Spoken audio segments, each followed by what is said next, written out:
গল্পটা শুরু হয় মরুভূমির বুকে ছুটে চলা একটি ট্রেনকে দেখিয়ে। আর সেই ট্রেনের একমাত্র যাত্রী হলো ডন।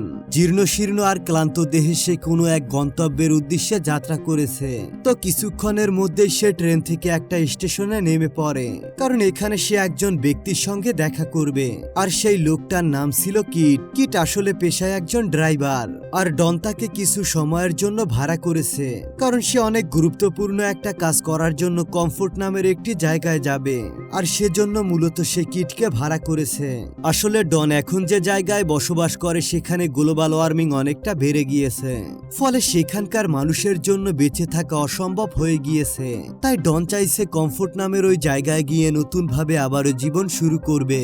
এই সময়ে পৃথিবীর মানুষ যেহেতু কমে গিয়েছিল, তাই দূর দূরান্ত খোঁজ করে একটা মানুষও পাওয়া যায় না। সেখানে ড্রাইভার তো দূরের কথা, এই মরুভূমির মতো অঞ্চলে কিটি একমাত্র ড্রাইভার যে কিনা এখানে ট্যাক্সি চালায়। তাই দূর দূরান্ত থেকে মানুষ এখানে আসলে কিটকেই ভাড়া করে। আর ডন তাকে অনেক কষ্ট করে খুঁজে বের করেছে। ডন প্রথমে সেখানে একটু ফ্রেশ হয়, কারণ তার গায়ে অনেক ধুলাবালি লেগে আছে। কিন্তু ঠিক তখনই সেখানে থাকা একজন ব্যক্তি তাকে বলে যে এখানে একটু পানি কম খরচ করবেন, কারণ মরুভূমিতে পানি একদমই পাওয়া যায় না। তো এরপরেই ডন সেই ড্রাইভার কিটের সঙ্গে যাত্রা শুরু করে। কিছু দূর যেতেই কিট কমফোর্টে পৌঁছে দেওয়ার জন্য ডনের কাছে $23 দাবি করে, যেটা সাধারণ ভাড়ার তুলনায় অনেকটা বেশি ছিল। কিন্তু এখানে ডন একদমই নিরুপায়, কারণ তাকে তো সেই গন্তব্যে পৌঁছাতেই হবে। তাছাড়া এই ফাঁকা রাস্তায় গাড়ি ছাড়া যাওয়া তো সম্ভব নয়। অবশেষে ডন ও কিটের কথা মেনে নেয় এবং দুজন একটা লম্বা রাস্তায় যাওয়ার জন্য প্রস্তুতি নেয়, কেননা কমফোর্ট জায়গাটা খুব একটা কাছে নয়। সেখানে যাওয়ার জন্য তাদেরকে লম্বা একটা পথ পাড়ি দিতে হবে। এদিকে মরুভূমিতে প্রচন্ড পরিমাণ গরম ছিল, আর ডন এই অসহ্য গরম সহ্য করতে পারছিল না। তবে কিছুক্ষণ পর সে গাড়ির এসিটাকে চালু করে। তবে কিট এটা দেখতে পেয়ে কিছুটা রেগে যায়। সে তাকে বলে, তুমি এসি কেন অন করেছো? এসি চালু করলে ইঞ্জিনের উপর অনেক বেশি প্রেসার ক্রিয়েট হয়, আর এর ফলে গাড়িটাও বন্ধ হয়ে যাবে, কারণ আমার এই গাড়িটা অনেক বেশি পুরনো। এই কথা শুনে ডন সঙ্গে সঙ্গে এসিটা বন্ধ করে দেয় এবং তারা আবারও পথ চলতে শুরু করে। কিন্তু ওই যে ভাগ্য খারাপ হলে যা হয় আর কি, মাঝপথে হঠাৎই তাদের গাড়ির একটি চাকা পাঞ্চার হয়ে যায়। তাই তারা দুজনে গাড়ি থেকে নেমে যায়। তবে সৌভাগ্যবশত তাদের কাছে আরো একটি টায়ার ছিল। তখন তারা দুজন মিলে গাড়িতে নতুন টায়ার লাগাতে শুরু করে। ঠিক তখনই তারা দেখতে পায় দুটো কুকুর তাদের সামনে নৃশংসভাবে মারামারি করছে, আর তাদের মধ্যে একটা কুকুর মারাত্মকভাবে জখম হয়ে মাটিতে পড়ে আছে। এটা দেখতে পেয়ে কিট সেখান থেকে কুকুরটাকে তাড়িয়ে দেয়, আর যে কুকুরটি জখম হয়ে মাটিতে পড়ে আছে তাকে বড় একটা পাথর দিয়ে মাথায় আঘাত করে মেরে ফেলে, যাতে করে সেই কুকুরটা যন্ত্রণায় ধুকে ধুকে না মরে। তবে এখানে তাদের অনেকটা সময় লেগে যায়, ফলে দ্রুতই দিন পেরিয়ে রাত নেমে আসে। তাদের গাড়িটা যেহেতু অনেক পুরনো ছিল, তাই তারা এই গাড়ি নিয়ে আর রওনা হতে পারবে না, কারণ এই রাতে রওনা হলে অন্ধকারে তাদের গাড়ির লাইট ব্যবহার করতে হবে। আর লাইট ব্যবহার করলে তো তাদের গাড়ির ইঞ্জিনের উপরে অনেক বেশি প্রেসার পড়বে। তাই তারা দুজন মিলে সিদ্ধান্ত নেয় যে তারা আজকের রাতটা এখানেই কাটিয়ে দিবে। যে কথা সেই কাজেই পুরো রাতটা তারা এখানেই কাটিয়ে দেয়। তো যাই হোক, সকাল হতেই তারা আবারও গাড়ি নিয়ে বেরিয়ে পড়ে। কিট একটু ঘুমিয়ে নেয়, কারণ সে প্রচন্ড পরিমাণে ক্লান্ত ছিল। তাই ডন তাকে বিরক্ত না করেই নিজেই গাড়ি চালাতে থাকে। সে অনেকটা সময় ধরেই ড্রাইভ করছিল। এদিকে সূর্যের প্রচন্ড তাপ সে সহ্য করতে পারে না, তাই কিটকে ঘুমাতে দেখে এই সুযোগে সে এসিটা অন করে দেয়। তার মনে হচ্ছিল অল্প সময়ের জন্য এসি অন করলে হয়তো বা তেমন কিছুই হবে না, কিন্তু তার এই ধারণা ভুল ছিল। কিছুক্ষণের মধ্যেই গাড়ির ইঞ্জিনে ব্যাপক পরিমাণ প্রেসার পড়ে, আর কিছু দূর যেতেই গাড়ির ইঞ্জিন বন্ধ হয়ে যায়। এদিকে কিটেরও তখন ঘুম ভেঙে যায়। গাড়ি বন্ধ হওয়া দেখে কিট বুঝতে পারে আসল ব্যাপারটা কি হয়েছে। সে প্রচন্ড রেগে গিয়ে তাকে অনেক গালাগালি করে, কারণ সে বারবার তাকে এসি অন করতে নিষেধ করেছিল। কিন্তু ডন তার কোনো কথাই শোনেনি, ফলে গাড়ির ইঞ্জিন এখন বন্ধ হয়ে গিয়েছে। তবে ইঞ্জিন কিন্তু এখনো পুরোপুরি নষ্ট হয়ে যায়নি, এটাকে এখনো ঠিক করা সম্ভব। তাই কিটার বেশি দেরি না করে ইঞ্জিনটা ঠিকঠাক করতে শুরু করে। ডন তখন আশেপাশে একটু হাঁটাহাঁটি করে, আর হঠাৎ করে সে সেখানে একটি উঁচু জায়গা দেখতে পায়। জায়গাটাকে দেখে এমন মনে হচ্ছে হয়তো বা এখানে কেউ কোনো কিছু চাপা দিয়ে রেখেছে, ডনের মনে সন্দেহের বাসা বাঁধে এবং সে জায়গাটিকে চেক করে দেখতে চায়। আর তখনই ডন বুঝতে পারে এখানে আসলে সোনা রাখা আছে। তবে সে নিজের চোখকে একেবারেই বিশ্বাস করতে পারে না। এজন্য সে কিটকে এখানে আসতে বলে। কিটও প্রথমে নিশ্চিত হতে পারছিল না, তাই সে নিশ্চিত হওয়ার জন্য প্যান্টের পকেট থেকে লাইটার বের করে আর তাকে বলে যে এই লাইটারের আগুনে যদি পাথরটা কালো হয়ে যায় তাহলে এটি আসলে সাধারণ পাথর। তো আগুন জ্বালাতেই দেখা যায় পাথরটা বিন্দুমাত্র কালো হয়নি, আর এতে করেই বোঝা যায় যে এটা আসলে খাঁটি সোনা। এখন এই সোনা তারা দুজনে ভাগাভাগি করে নিবে, কিন্তু তার আগে তো পাথরটাকে মাটির নিচ থেকে তুলতে হবে। তাই তারা দুজন সোনা তোলার জন্য কোদালের সাহায্যে এখানে মাটি খুঁড়তে শুরু করে। বেশ খানিকক্ষণ খোঁড়ার পর বুঝতে পারে এটা কোনো ছোট পাথর নয়, বরং এটা তাদের কল্পনার চাইতেও বড় একটা পাথর।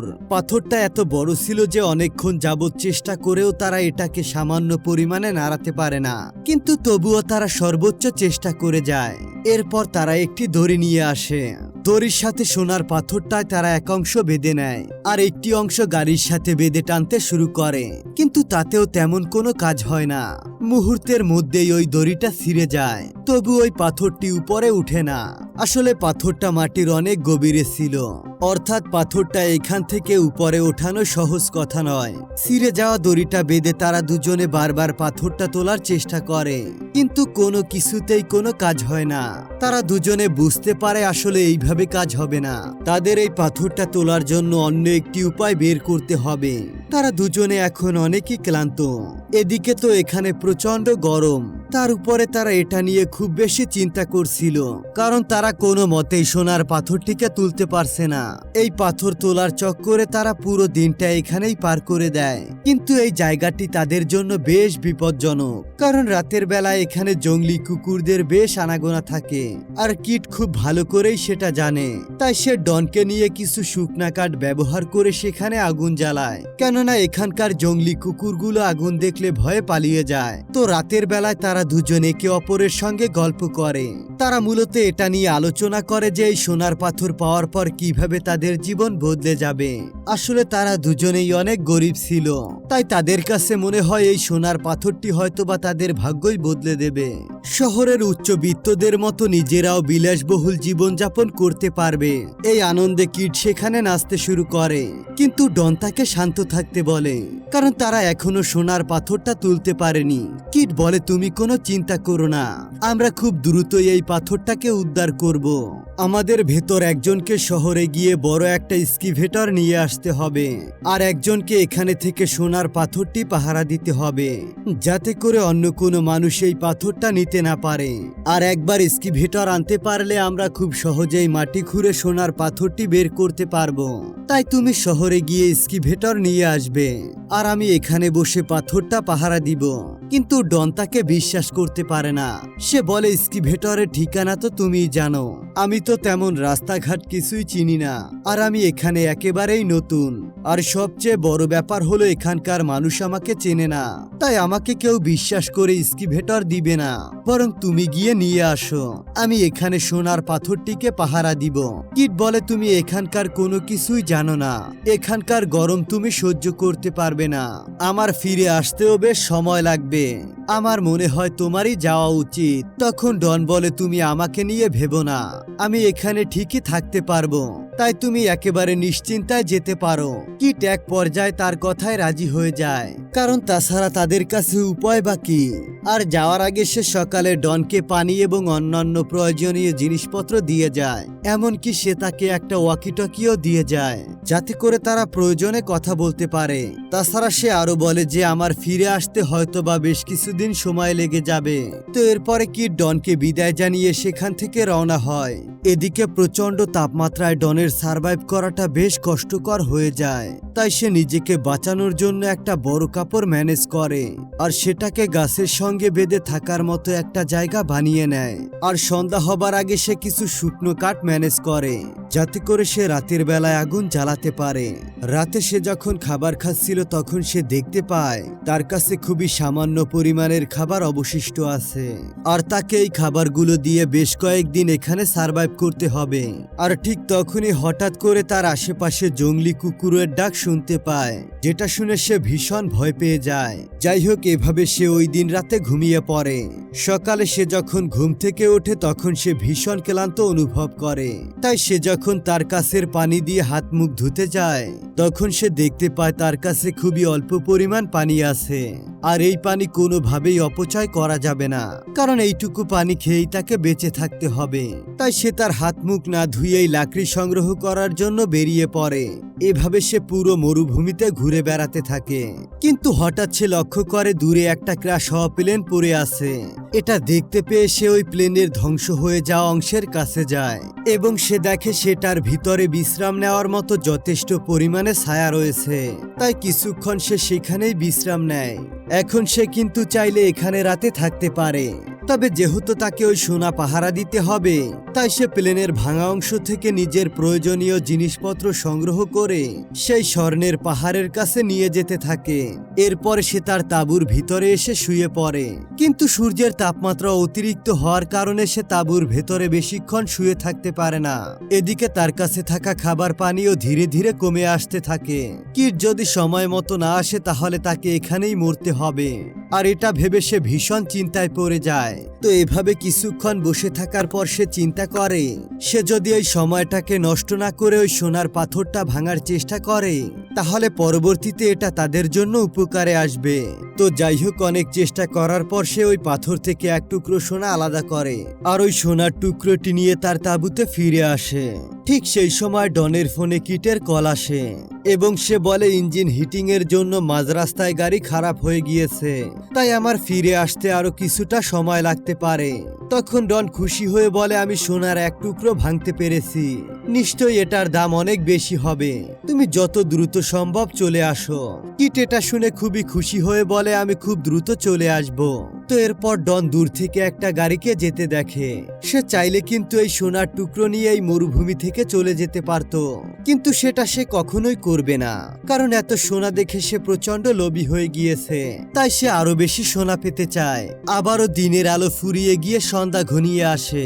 প্রতিবারের মতো এবারও ডন নিজেকে নিরাপদে রাখার জন্য শুকনো কাঠ দিয়ে আগুন জ্বালায়।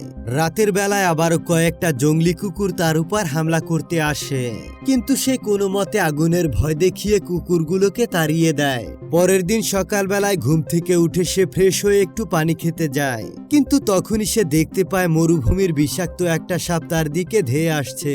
এটা দেখতে পেয়ে ডন ঝাঁপিয়ে পড়ে ওই সাপটিকে মারার জন্য, কিন্তু সাপটা সেখান থেকে দ্রুত পালিয়ে যায়, আর এই কারণে তার কাছে থাকা অনেকটা পানি মাটিতে পড়ে যায়।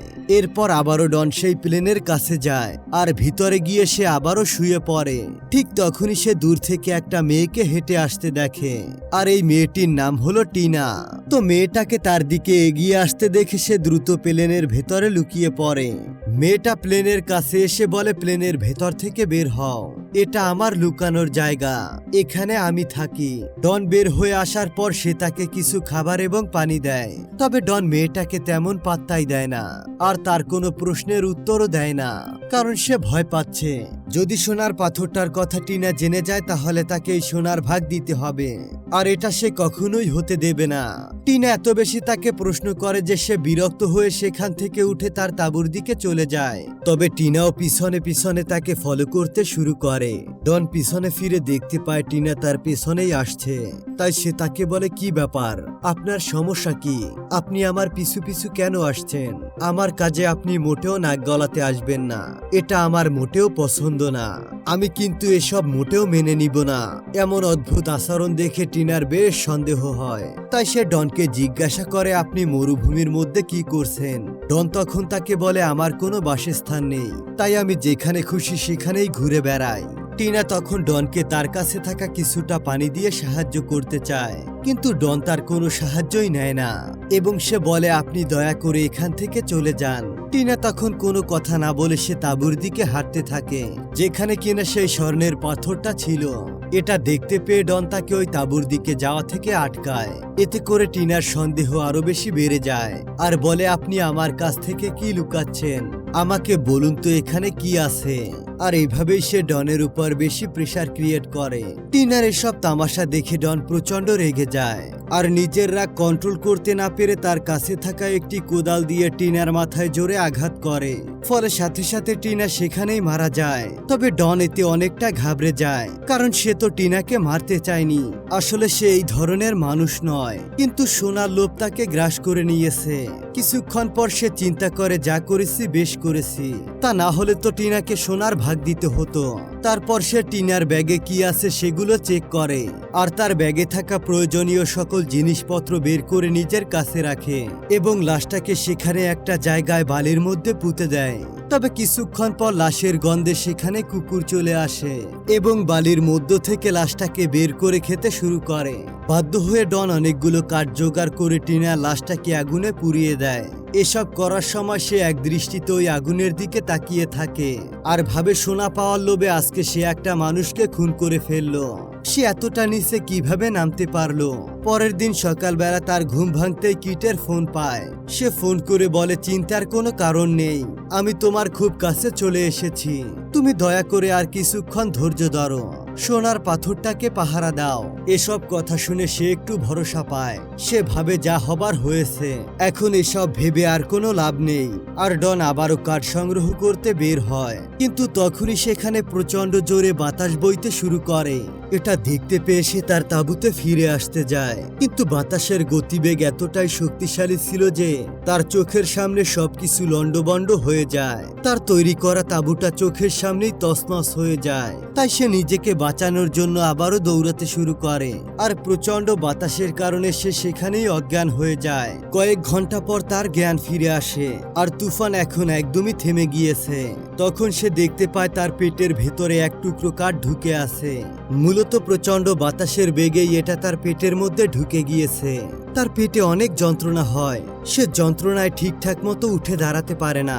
তবুও সে খুব কষ্ট করে নিজের সাথে যুদ্ধ করে পেটের ভিতর থেকে কাঠের টুকরো বের করে নেয় আর পেটে একটা কাপড় বেঁধে নেয়। তবুও সে এতটুকু আশা নিয়ে বেঁচে থাকে যে এই সোনা বিক্রি করার পর তার জীবন বদলে যাবে, তার ভাগ্যের চাকা পরিবর্তন হয়ে যাবে। কিন্তু রাতের সেই ঝড়ে সব জায়গায় বালুর পরিমাণ অনেকটা বেড়ে গিয়েছিল। তাই সে ওই সোনার জায়গাটাকে আর খুঁজে পায় না। তাই সে পাগলের মতো এদিক ওদিক ঘুরে সোনার জায়গাটা খুঁজতে থাকে। খুঁজতে খুঁজতে অবশেষে সে জায়গাটা পেয়ে যায় এবং সেখানে এসে সে ক্লান্ত হয়ে পড়ে। আর এসবের জন্য তার পেটে খুবই ব্যথা হয়। তার পেট থেকে প্রচুর পরিমাণ ব্লিডিং হতে থাকে। কিছু না খাওয়ার জন্য সে বেশ ক্লান্ত হয়ে যায়। তখন সে একটা বুদ্ধি বের করে।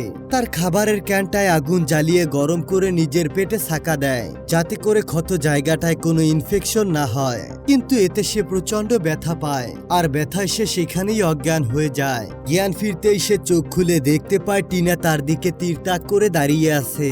টিনাকে দেখে ডনের মনে হয় এ তো সেই মেয়ে যাকে আমি মেরে ফেলেছি। তবে টিনা তাকে তখনও পানি খেতে দেয়। কিন্তু ডন যখন অন্যদিকে তাকায় তখন সে টিনাকে আর কোথাও দেখতে পায় না। কিন্তু এখানে টিনাকে অনেক ভয়ানক লাগছে। তার চোখের ভেতর থেকে কেমন যেন আগুন জ্বলছে। ডন তখন বুঝতে পারে যে তার হ্যালুসিনেশন হচ্ছে।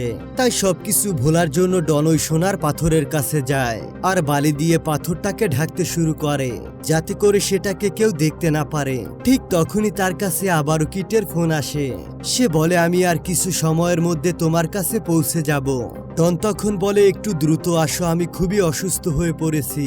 আর সেই সময় আবারও টিনা তার সামনে চলে আসে এবং তখন সে বুঝতে পারে যে এটা সত্যি সত্যি টিনা। টিনা তাকে বলে, আমি তোমার কাছে কিছুই চাই না, তুমি শুধু আমাকে এটা বলো যে তুমি আশেপাশে আমার বোনকে কোথাও দেখেছো কিনা। আসলে আমার বোন এদিকেই এসেছিল আর আমি তাকে এখন খুঁজে পাচ্ছি না। তখন ডন বুঝতে পারে সে যাকে মেরে ফেলেছে সে আসলে এই মেয়েটার বোন। ডন তখন বলে, কই না তো, আমি এদিকে কাউকেই দেখিনি, আপনি এখান থেকে চলে যান, আমার কোনো সাহায্যের প্রয়োজন নেই। টিনার বোন এখান থেকে চলে যায়, কিন্তু তার সন্দেহ হয়। এদিকে ডনের অবস্থা অনেক বেশি খারাপ হয়ে গিয়েছে। তার কাছে এখন কোনো খাবার পানি অবশিষ্ট নেই। সে চাইলেও এখন কোনো কাঠের ব্যবস্থা করতে পারবে না। তাই তার কাছে যতটুকু কাঠ ছিল তাই দিয়ে সে আগুন জ্বালায়, যাতে করে জঙ্গলি কুকুররা তার কাছে আসতে না পারে। কিন্তু সে যে কাঠ দিয়ে আগুন জ্বালিয়েছে সেগুলো জ্বলে গিয়ে ধীরে ধীরে আগুন নিভে যায়। এরপর আশেপাশের ৩-৪টা জঙ্গলি কুকুর তাকে ঘিরে ফেলে। সে কুকুরগুলোকে তাড়ানোর চেষ্টা করে, কিন্তু এতে করে বিশেষ কোনো লাভ হয় না। আর সেই সময় সে ভয় পেয়ে আবারও কিটকে ফোন দেয় আর কাঁদতে কাঁদতে বলে, তুমি দ্রুত এসে পৌঁছাও, আমার ভীষণ ভয় করছে, আমি ভয়ানক বিপদে আছি, এখানে পরিস্থিতি মোটেও ভালো নয়। তখন কিট বলে, কেন? নিশ্চয় জঙ্গলি কুকুররা তোমাকে ঘিরে ফেলেছে। কিট মূলত তার থেকে কিছুটা দূরে ছিল, সে অনেকদিন আগেই এখানে পৌঁছেছে। সে সবকিছুই তার কাছে থাকা দূরবীন দিয়ে দেখতে পাচ্ছিল। সে মূলত চাচ্ছিল যে ডন ক্ষুধা এবং পিপাসায় মারা যাক, তাই সে ডনকে কোনো মতেই বাঁচাতে যায় না। দেখতে দেখতে কিছু সময়ের মধ্যে সেখানকার ক্ষুধার্ত জঙ্গলি কুকুরেরা ডনের উপর আক্রমণ করে আর তাকে কামড়ে টুকরো টুকরো করে মেরে ফেলে। এসব দেখার পর কিট অনেক মজা পাচ্ছে, কারণ সে এখন সম্পূর্ণ সোনায় একা পেয়ে যাবে, তাকে কাউকেই ভাগ দিতে হবে না। সে একাই সবকিছু ভোগ করতে চেয়েছিল, সে শুধু ডনের মারা যাওয়ার অপেক্ষা করছিল। এদিকে ডনের খুবই নির্মমভাবে মৃত্যু হয় আর কিট তার মৃতদেহ দেখে একটা স্বস্তির নিঃশ্বাস ফেলে এবং গাড়ি নিয়ে সে সোনার পাথরের কাছে যায়। কিন্তু যখনই সে গাড়ি থেকে বের হয় ঠিক তখনই দূর থেকে সজোরে একটা তীর এসে তার বুকে লাগে। কি হলো সে সঠিক বুঝতে না পেরে মাটিতে লুটিয়ে পড়ে। কিটও তখন মারা যায়। মূলত এই তীরটা টিনার বোন মেরেছে, কারণ তার কাছে মনে হয়েছিল ডন আর কিট দুজন মিলে তার বোনকে মেরে ফেলেছে, কারণ এই মরুভূমিতে তারা দুজন ছাড়া আর কেউ ছিল না। আর এভাবেই লোভের কারণে তাদের দুজনের মৃত্যু হয়। ডন কিন্তু চাইলে বাঁচতে পারত। সেদিন যদি ওই গাড়িতে সোনার টুকরোটা নিয়ে সে চলে যেত তাহলে তাকে আজকে এভাবে মরতে হতো না, কিন্তু সে অতিরিক্ত লোভ করেছিল, তাই তার আজকে এই দশা হলো। অন্যদিকে কিট যদি লুকিয়ে না থেকে সময় মতো ডনের কাছে আসতো আর সোনা উঠিয়ে নিয়ে দুজনে ভাগাভাগি করে নিত তাহলে আজকে তারা দুজনেই বেঁচে থাকতো। কিন্তু সেও প্রচন্ড লোভী ছিল, তাই তারও আজকে এমন দশা হলো। তো বন্ধুরা, আজকের এই গল্প থেকে কি বুঝলেন? কোনো কিছু পাওয়ার আকাঙ্ক্ষা থাকা ভালো, কিন্তু সেই আকাঙ্ক্ষার জন্য যদি পরের কোনো ক্ষতি হয় তাহলে সেটা কখনোই ভালো হয় না। তো গল্পটি আপনাদের কাছে কেমন লেগেছে তা অবশ্যই কমেন্ট করে জানান। দেখা হবে পরবর্তী কোনো নতুন গল্প নিয়ে। সেই পর্যন্ত ভালো থাকবেন, সুস্থ থাকবেন। Bye bye, tata.